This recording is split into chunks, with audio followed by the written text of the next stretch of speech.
We must all have a clear, solid, good understanding of why the Buddha actually came into this world. What was his purpose? Because, people like the Buddha, they don't just come along, just for the fun of it, just to see how it's like in the human world. And they don't come along like that. And they come along with purpose. Sometimes their purpose is beyond our imagination. I doubt a mortal man, a mortal human being like you and I, can even begin to comprehend what the Bodhisattva might have felt, let alone the Buddha. What the Bodhisattva might have felt, having dedicated an entire samsara. From the moment he resolved, my purpose as a being in samsara is not only to make my own redemption, not only to serve myself, but also every other living being in the entire universe. Such is the resolve of a Bodhisattva. He doesn't think about his family. Why do you make a living? For whom? Next door neighbor? No. Your remit of care and duty and obligation is within your four walls. If you're a school teacher, your remit of care and duty is usually your classroom. If you're a sectional head, then maybe that section. If you're the principal, then possibly the entire school. But you have a remit. This is the frame within which, this is the remit within which my purview, this is where I operate. But there's a being called the Bodhisattva, whose remit is infinite. There are no limits to his compassion. There are no limits to, this is the number of beings I want to help. If you ask the Bodhisattva, Venerable Sir, how many beings would you like to help cross this ocean of samsara? You wouldn't get an answer from him. Because in every sense of the word, and he will mean it when he says it, I want every man and woman, every child, every animal, from the tiniest insects to mammoths, to all beings who are out there, including the Maha-Brahma, to be able to find true salvation. That is my purpose, the Bodhisattva would say. So, you and I, we just can't fathom that. But we have all been blessed. It really takes something, folks, to be born in an era where a Buddha comes along. I do remind you from time to time about this blessing. How rare it is to be born. And you're not just born, you're humans. Last time I checked.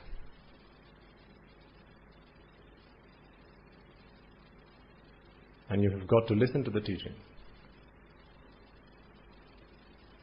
Wow.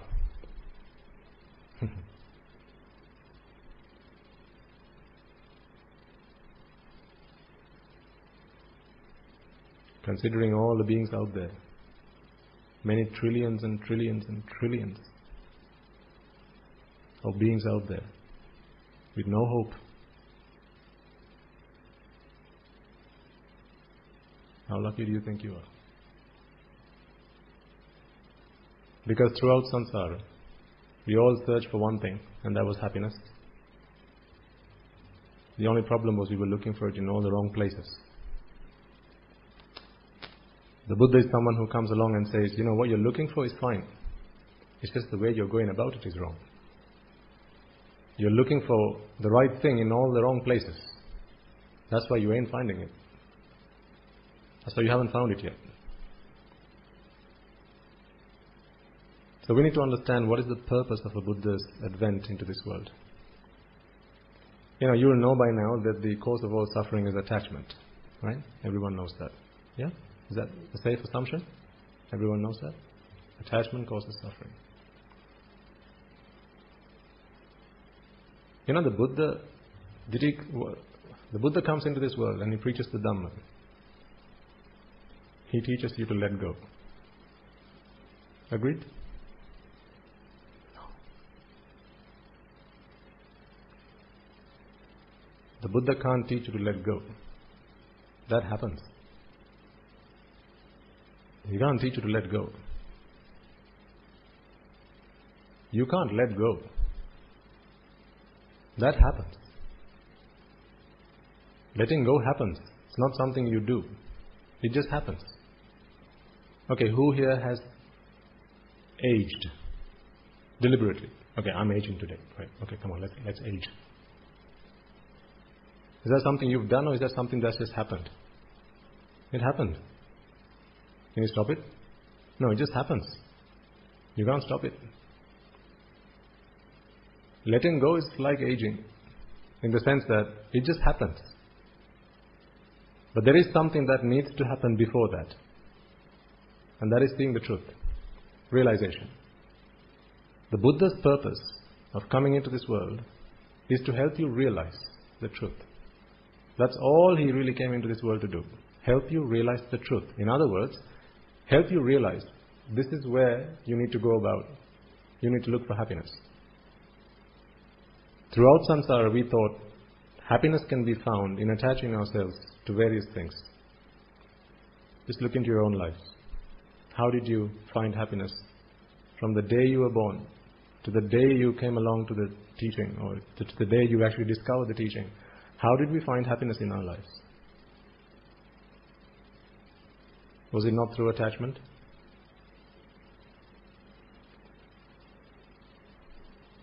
Having decided that X, Y, Z makes me happy, I went after X, Y, Z. X was money. Y was other material things. Z was women. Whatever.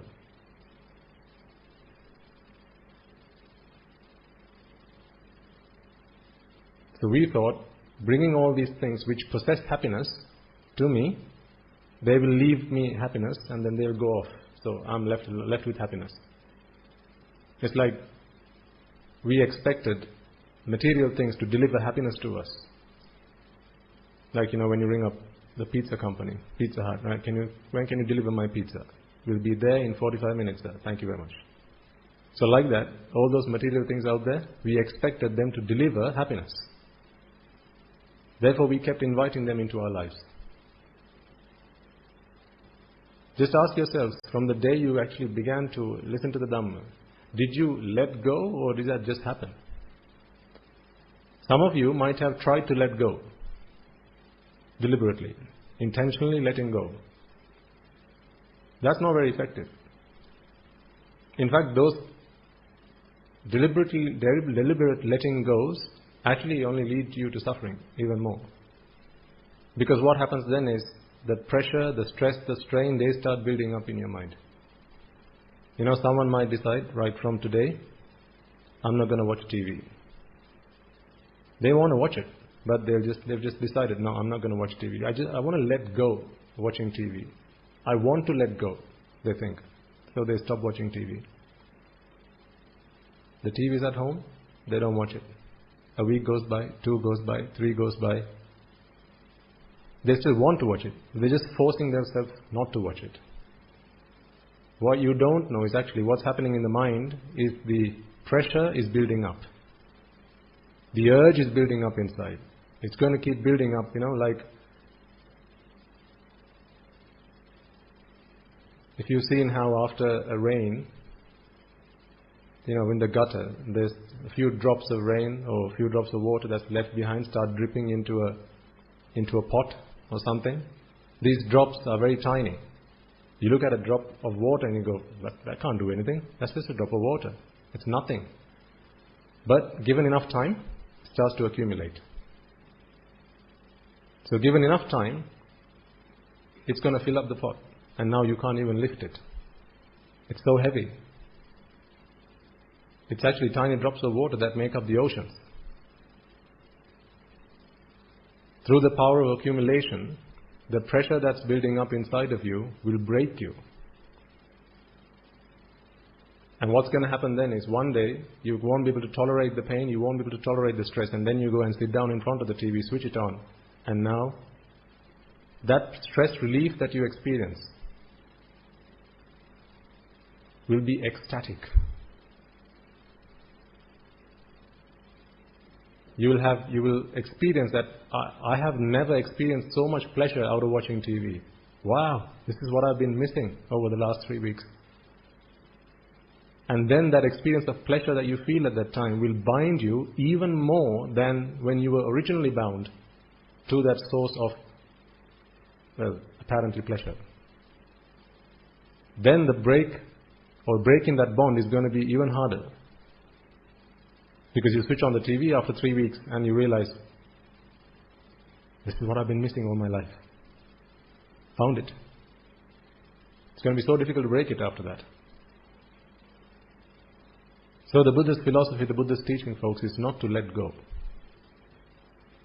That just happens. So don't let go of anything. Just let it happen. The Buddhist teaching, the Buddha's advent, the Buddha coming into this world is really to help us realize the truth. The more you realize the truth, the more you will be able to notice, the more you will be able to witness within yourself the letting go process taking place. Just watch it. Just let it happen. Don't let go. Just let it happen.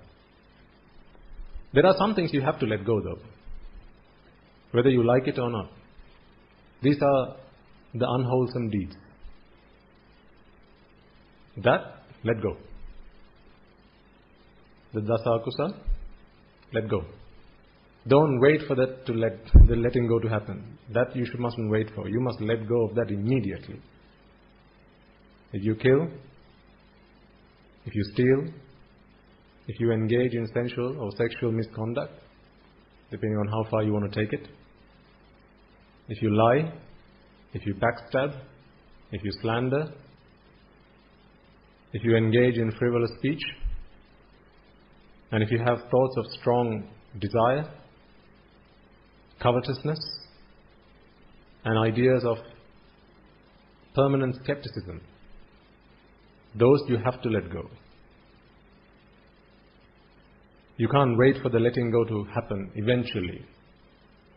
Those things you have to let go deliberately. But everything else, raga, dvesha, moha, desire, aversion and delusion, for that the only medicine there is wisdom. The wiser you become, not how does one become wiser? The more grey hairs you have, the wiser you are? Does that work about right? Or the more degrees you have, the more letters you have after your name, the wiser you are? That's not how it works. Who's wisest among you? What do we need to check? Age? Do you all want to stand in the ascending order of age and then we can work out who's wisest? No, it doesn't work like that. Is it what title you bear in society? No, it doesn't work like that. Are men more wiser than women? Men wiser than women? Or is it women wiser than men? No, it doesn't work like that.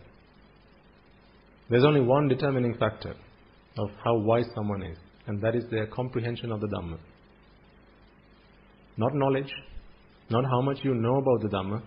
That's not the determining factor. It doesn't matter if you are fluent in all the books of the Abhidhamma. That's not what matters. This is somewhere I want you to be careful really. Because, for some people, when you begin to study the Dhamma, it becomes so appealing. Study of the Dhamma becomes so appealing, so attractive, so inspiring, that you think, okay, I want to go and study more Dhamma. So then before you know it, you will fall into the trap of gaining more knowledge of the Dhamma, but not necessarily gaining more comprehension of it. The Sinhala words, of course, you'll be familiar with Danuma and Avbodha. It's not the knowledge we're after, it's the comprehension. How much this has sunken in?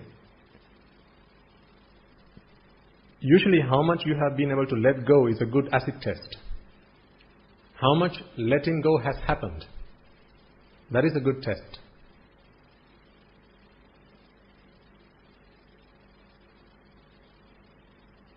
When you start off the 10 unmeritorious deeds, one day you could come along to a sermon and think, from today on, Swami Nuhasa said, don't do unwholesome deeds, so I'm not going to do it. You can make that resolve. But inside of you, you still want to do it. That may be the case. There may be some who are like that. You don't lie because Swami Nuhasa said don't lie. You don't steal because Swami Nuhasa said don't steal. You don't engage in sensual or sexual misconduct because Swami Nuhasa said don't do it. You need to move from that. Because Swami Nuhasa said don't do it is not going to last for very long. Because one day you're going to say, to hell with Swami Nuhasa. I need this.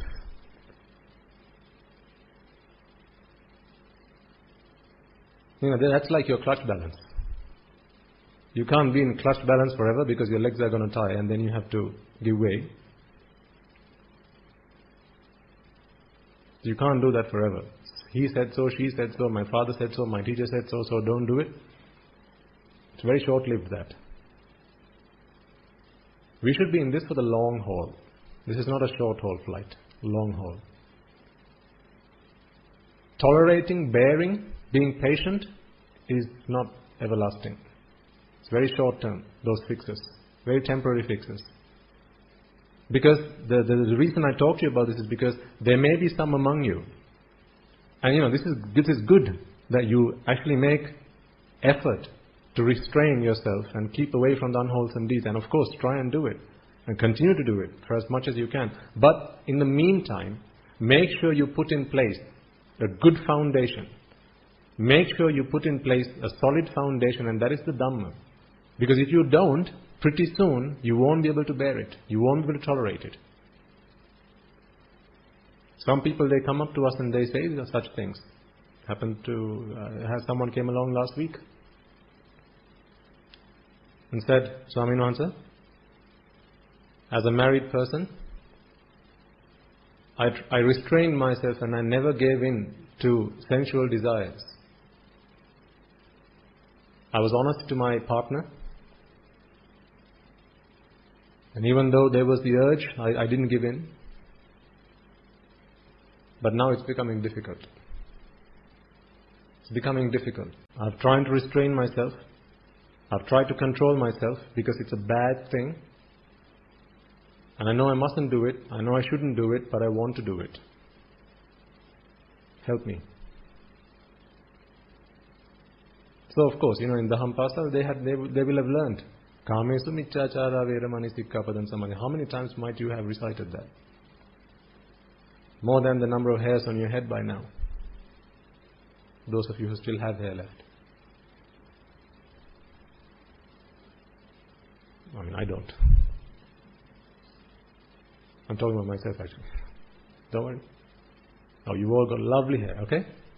So I wasn't talking about you. I was talking about myself.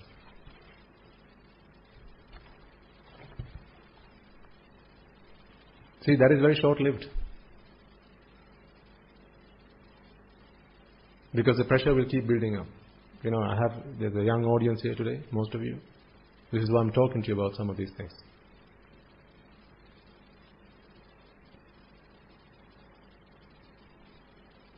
Given the indoctrination that will have happened in your life, all these drushi that will have been dropped into your head, into your mind, it's almost natural that people will want to explore sensual delight because they feel that it's been delightful. This is the view that has been implanted in them. Sensual delights.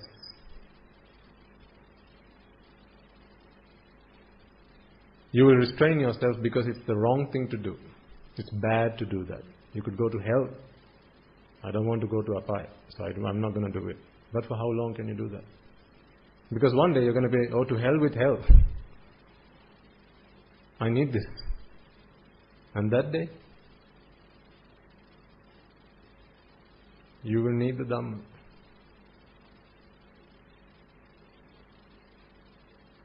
So the purpose of the Buddha's advent, the purpose of the Buddha's coming into this world is really to not advise you to let go, is to give you his teaching, to realize the truth. Once you have realized the truth, the letting go will just happen automatically. There may be some among you who want to go forth, become monks. There may be others who have decided one day I want to become a nun. Maybe. Or you want to live a monastic life, a celibate life, as an anagarika or anagarika. There may be those among you like that. Maybe those listening in.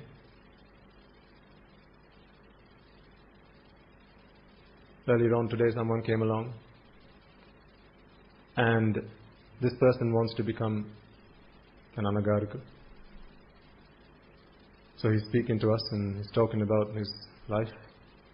Telling us, this is why I want to do this, this is why I want to do this. But talking to this person, it soon dawned on us that they've only been listening to the Dhamma for a very short period of time, maybe a month or two. And they have decided, right, I want to go into monastic life. And I sometimes almost argue with Guru Hamduru, because every time he gives a sermon, he really inspires everyone, come along, you have to do this, let's all become a monk, let's all become nuns and get this done. And so I almost argue with him sometimes, Swami, what you expect of people to do may sometimes not be achievable. Because there are so many ties that have kept them bound to a lay life. All these desires that they have learned to live with. And so letting go is not something that people are able to do so easily. Although this is what we may wish other people to be able to do so. So to this person, when we spoke with this person, we said, ease up. Whoa, easy. Slow down. What determines if you will attain Nibbana is not you becoming an anagarika. What determines if you will attain Nibbana is your understanding of the Dhamma. All this haste, this rush to become an anagarika is not going to get you any closer to Nibbana. What can usually happen is this person comes along, leaves behind a lay life, all those sensual desires that they so enjoyed in their lay lives, and then now there's no way to satisfy these desires. And then the pressure starts building up. And it keeps building up. This is the nature of this vexation, a vexatious mind. This is the nature of it. We've talked about examples. Right? Remember I talked about what I used to witness at the airport, coming and going. How people would greet each other when they met up, reunited with their loved ones. Usually the gesture that is exchanged is directly proportional to the time that they have spent apart from each other. If it's a short period of time, usually it's a pat on the back, handshake, quick hug, off we go. Right? If it's a few months to maybe a year or so, then it's a longer hug.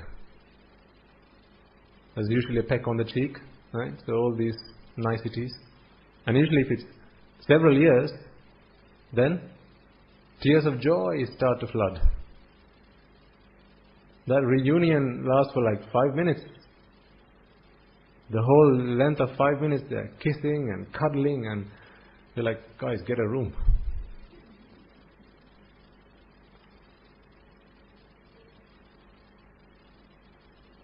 At that time they forget where they are. Because so much tension has been building up, all of that is released at that moment in time. And that pleasure that is experienced is uncontainable. It's like also almost like the heart blossoms with pleasure.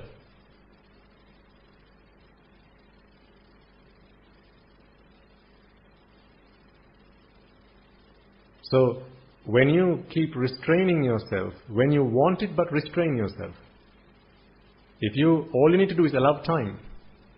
There's a huge danger here. This is why I'm talking to you about this, right? Because I know there are people among you who actually want to do this full time. There are people among you who want to go forth, become a monk, right? Or become an anagarika or anagarika, or in whatever capacity to be able to do this. Or even if it's in your lay life, right? If you have decided, I'm going to keep away or restrain myself from certain things that you used to do. Forcefully doing it is not the answer to the problem. Unwholesome deeds, do that forcefully, yes, starting now. No, actually starting yesterday. But at the same time, make sure you take the teaching, take the Dhamma. Let that implant yourself, let the Dhamma implant in your mind. Let it grow, let it foster. Because if you don't do that, it's going to become torture. And then pretty soon you're going to want relief from that. Because that is, you'll then think that it's the Dhamma that is putting you into vexation. You'll begin to think that the virtue or the precepts that I have vowed to abide by is what is putting me into vexation. This is the source of my vexation. Then you will start to curse the Dhamma. You will start to curse the people who have been talking to you about the Dhamma. Yes, there are some couples like that. They walk up to us. Sometimes it's the husband, sometimes it's the wife who wants to go further in the Dhamma. Right? Or one of the two partners will come along, listen to sermons, and the other is not so interested. And then what happens is this person, who comes along to the teachings, to the sermons, they no longer seek that kind of enjoyment in sensual life or in a lay worldly life. Now that transformation doesn't happen with a partner who stays at home. So their expectations are what used to be. That hasn't changed. The partner who stayed at home, they expect